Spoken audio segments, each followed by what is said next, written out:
Good morning guys, कसे आहात तुम्ही? आय होप तुम्ही खूप मस्त असाल, छान असाल, सुंदर असाल, सुरक्षित असाल आणि माझ्या एका नवीन व्हिडिओमध्ये तुमचं खूप खूप स्वागत आहे.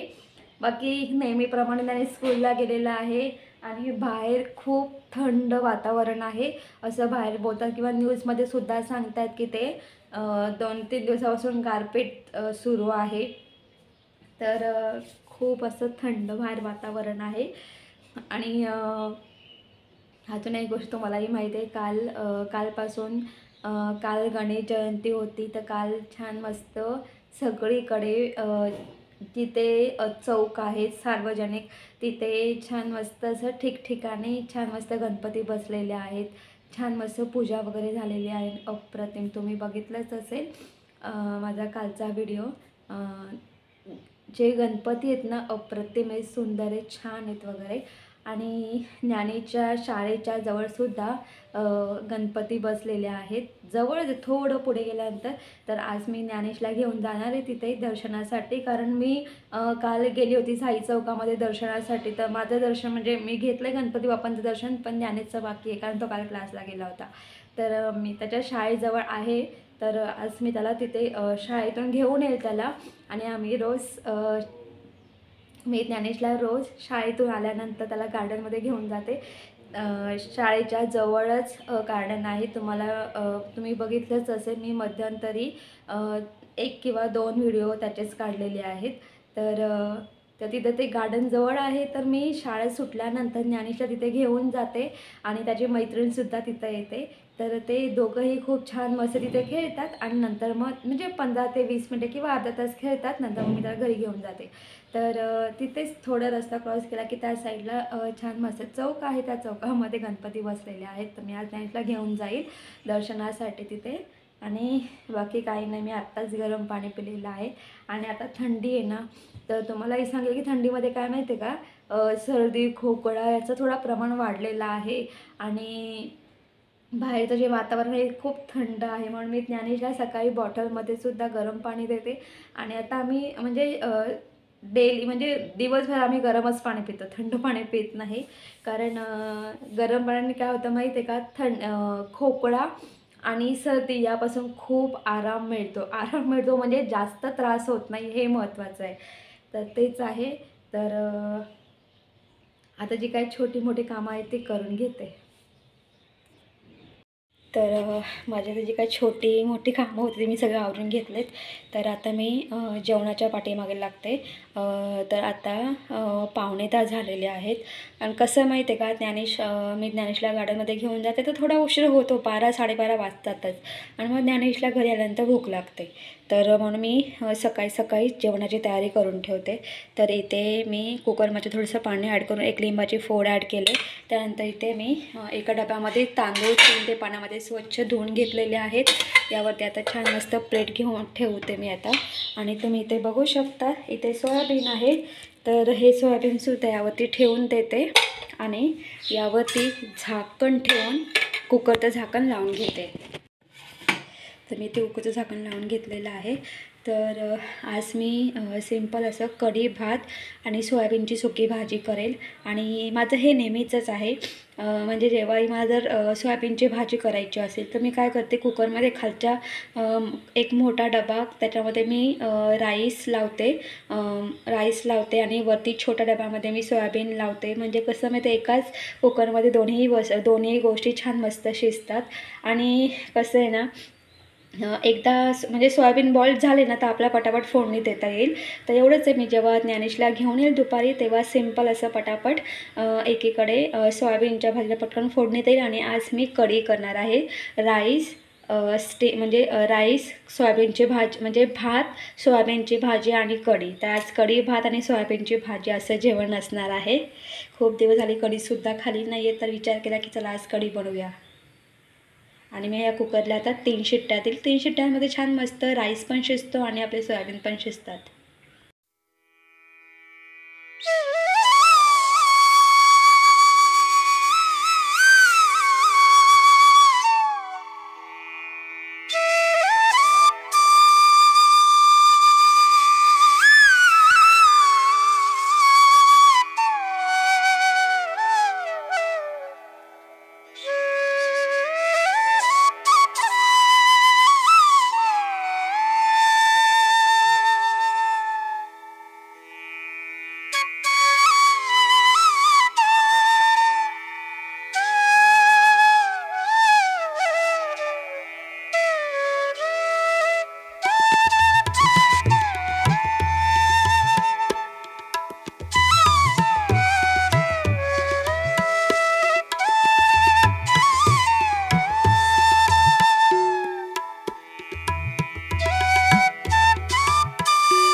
हा डी.पी. चौक आहे आणि हे जे डेकोरेशन आहे हे डी.पी. चौक जेथे आहे तिथलं हे डेकोरेशन आहे आणि याला डी.पी. रोडसुद्धा बोलतात आणि त्याच्याच अपोजिट साईडला हा आधारवाडी जेल आहे आणि त्यालाच लागून हे गार्डन आहे.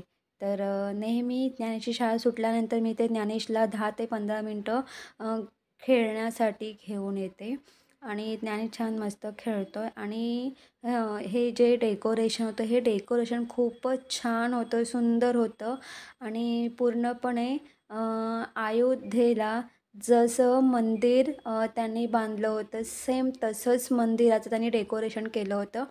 आणि अजून एक गोष्ट म्हणजे अशी की जेव्हा रावणाने अ, अ, जेव्हा सीतामाईचं जेव्हा अपहरण केलं तिथून ते म्हणजे श्रीराम आणि हनुमंत यांनी म्हणजे सीतामाईला त्या लंकेतून बाहेर आणलं किंवा बाहेर काढलं तिथपर्यंत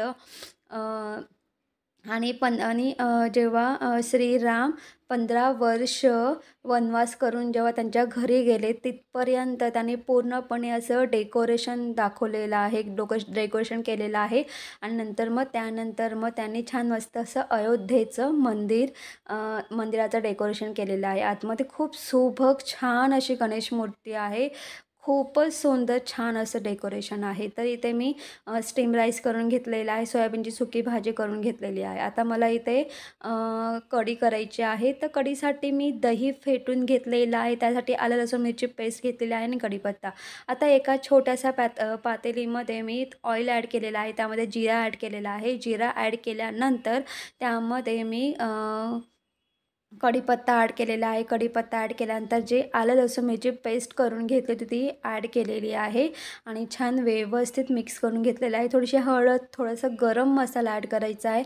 छान व्यवस्थित मिक्स करून घ्यायचं आहे अगदी 1 ते 2 मिनटं आणि लगेचच आपण जो दही फेटून घेतला होता तो दही यामध्ये ॲड करायचा आहे आणि घरी म्हणजे लग्नाच्या अगोदर आई अशीच कढी करायची आणि आईचं बघून मी सुद्धा अशीच कढी करायला लागले आणि ही कढी खूपच सुंदर छान अशी लागते आणि मी हे जे दही आहे हे ताजं दही आहे.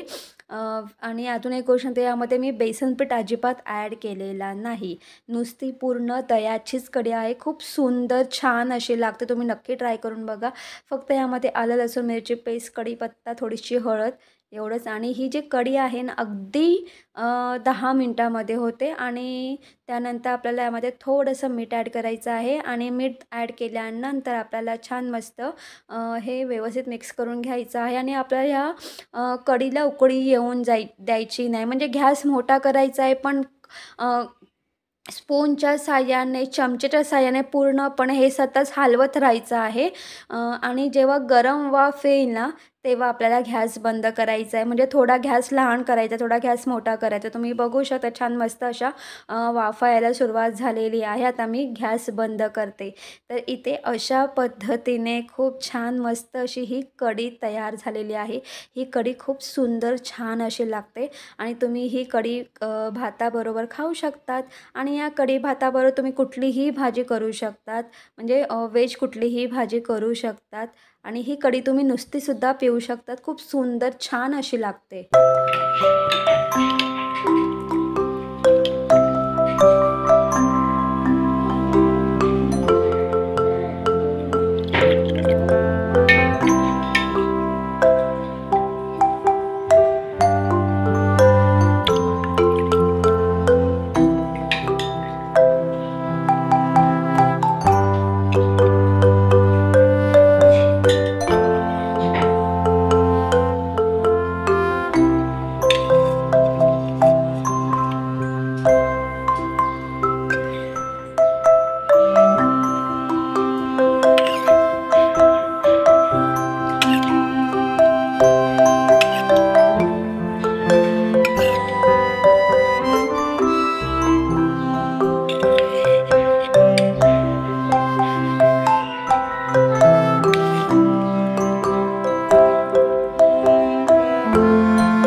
आता ही संध्याकाळची वेळ आहे, ज्ञानेश क्लासला गेलेला आहे आणि मी इथे खूप दिवसांनंतर मी इथे ब्लॅक टी केलेला आहे.